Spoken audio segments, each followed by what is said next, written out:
Hello, my little gemstones, it's Afira, and welcome back to Fluffuary, a month-long event dedicated to Sanderside ships of all kinds. This is day 26, favorite Virgil ship, and for this day I've chosen Analogince. The title is Smithing Hearts, and the summary, Roman is a heartsmith, the best in the business. His secret is that he puts a little of himself into every repair he does. He doesn't get anything back until he receives 2 orders back-to-back that are unlike anything he's ever done before.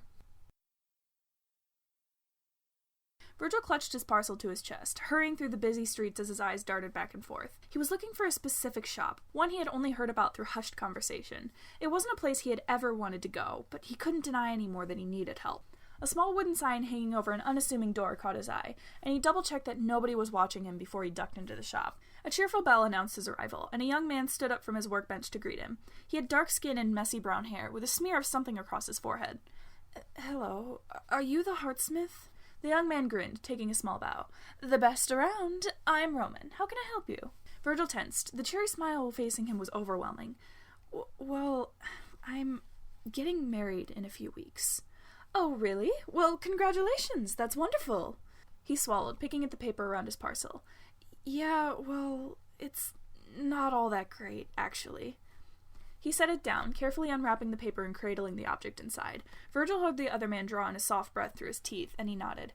It's been like this for as long as I can remember, but the cracks have only gotten bigger in the last few months, and I can't fix them. I see. May I hold it? Virgil nodded, handing his broken heart over.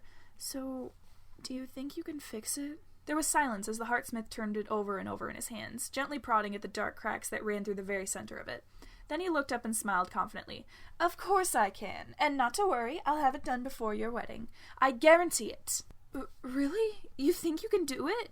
But it's been broken forever. Roman shook his head. I've never met a heart that I can't fix. Stop by in a few days and I'll have it ready for you. Thank you. I will. Roman got to work as soon as Virgil left. Despite his feigned confidence, he wasn't sure if he was going to be able to meet his promise. He'd fixed a lot of cracked hearts in his times, but this was something entirely different. The heart on his table now was practically in 2 pieces, held together by pure willpower. He could only imagine what Virgil had gone through in his life to cause such sizable cracks. The Heartsmith tightened his tool belt, taking a seat and getting to work. Nothing would get fixed if he just sat there thinking about it after all. The shop didn't have any windows besides the little glass cutout in the door, so he didn't know what time it was when he heard the door open again. He had gotten into a rhythm, fixing the small cracks that he knew he could fix before tackling the bigger ones. Roman stood up from the stool, stretching before turning towards the door and greeting the man standing there. He was well-dressed and standing with his back straight, probably from a wealthy family, if he had to guess. Welcome! How can I help you? The man cleared his throat, setting a small box down on the counter. I have heard you are capable of fixing broken hearts, is that correct? Roman raised an eyebrow. That it is. I'm a heartsmith. It's my job. The man swallowed, his eyes darting down at the box on the table. Are you able to fix a heart that has never been able to love? The Heartsmith blinked as the man reached for the box, taking off the lid and carefully lifting the heart inside it. Roman bit his tongue to keep from gasping. How is it possible for a heart to look so dull? It has been like this since I can remember. I always thought it would fix itself with time, but I'm getting married soon and it has not changed at all. He sighed, clasping his heart over his chest. A small, sad smile graced his lips as he stared at the empty box, his eyes unfocused. My fiancé is such a wonderful person, and I want to be able to be a good husband, but I cannot do that if I'm unable to love. Roman tried to discreetly wipe away a tear. He was a romantic, and a sucker for the stories that his customers came in with. I'll fix it! You're sure you can? Roman bobbed his head. Yes, I know I can. Please, allow me to help you. He nodded, placing his heart back in the box and allowing Roman to take it. Thank you. Thank me when you come to pick it up. Come by in a few days and check on it. I will see you then. After the man left, he learned that his name was Logan. Roman locked the door to the shop and turned the open side to close. He needed all the time he had allotted himself if he was going to fix both of these hearts. He had to let Virgil's heart sit. The special glue used in his craft took hours to dry, and he didn't want to risk breaking it further by handling it before it was done. Roman set Logan's heart down on the work table, spending a minute to observe it. He had seen dim hearts before during his training with his mentor, but never one as dull as this. Usually a dull heart was the result of isolation after many years, and only seen in older hearts, but Logan couldn't be much older than Roman himself, and yet... Roman sighed, grabbing his tools and setting them to the side, getting them ready. He would be pulling a few long nights to fix it, but he would get it done. He had promised them he would, and Roman didn't plan on breaking his promises. The The Heartsmith was practically asleep at his workbench when Virgil arrived several days after their first meeting. The chiming of the doorbell woke him up, and he rubbed at his eyes and smiled sleepily at the worried-looking young man. "Are you all right?" Virgil asked, and Roman nodded. "Peachy. I was up late working, but it was worth it." Roman grabbed his heart and offered it to him, hearing Virgil gasp audibly. "No way! How did you do this? It looks like it's brand new." The Heartsmith beamed, a hand over his chest. "I pride myself in my work. I promised you I would fix it, didn't I?" "Yeah, but I didn't think... This is incredible! Thank you!" Virgil stared unbelieving at his heart, tears in his eyes. Roman smiled, but the door opening behind him took his attention as his other customer walked in. "Oh, Logan, come in! Perfect timing. I just finished your heart as well." Roman grinned, running to his workbench and making sure that everything was dry and set. "Logan? Virgil? What are you doing here?" Roman blinked, turning around to see his two customers staring at each other with confusion and a little bit of fear in their eyes. All at once, he realized they were the fiancé they each spoke about. I wanted to make sure that I could love you. I've been in bad relationships in the past, and they've left me unable to trust people. But I wanted to be a good husband, because you deserve it." Logan reached out and took Virgil's hand, running his thumb along his knuckles. "And you deserve someone who's capable of loving you." "What?" "My heart. It's never been able to love.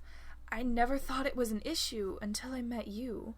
And I didn't want you to know I had come here because you both deserve each other," Roman interjected, handing Logan his heart before stepping back. The minute he saw the brilliant red his heart was glowing, Logan started sobbing.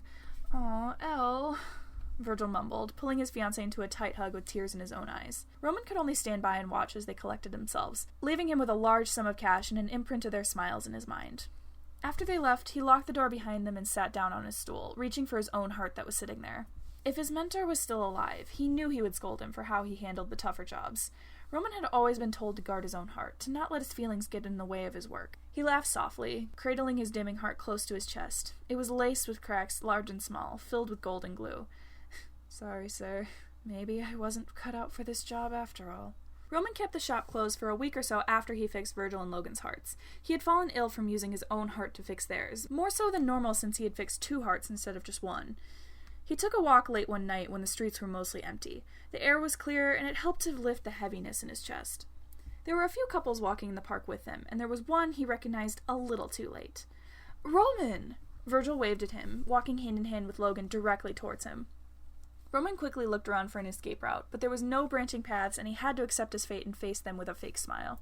"You two are out late," he commented lightly. "As are you.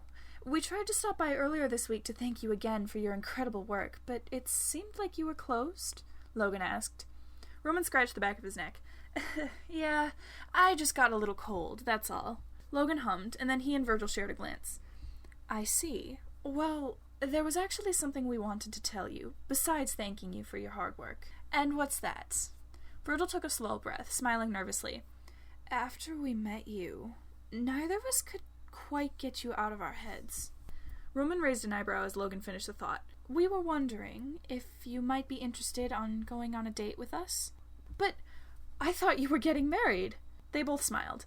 "We are, but there's room for one more, if you want." Roman had to let it sink in for a moment, but he didn't take longer than he needed to agree. Somehow, the weight in his chest seemed to disappear the moment he started walking side by side with the two of them.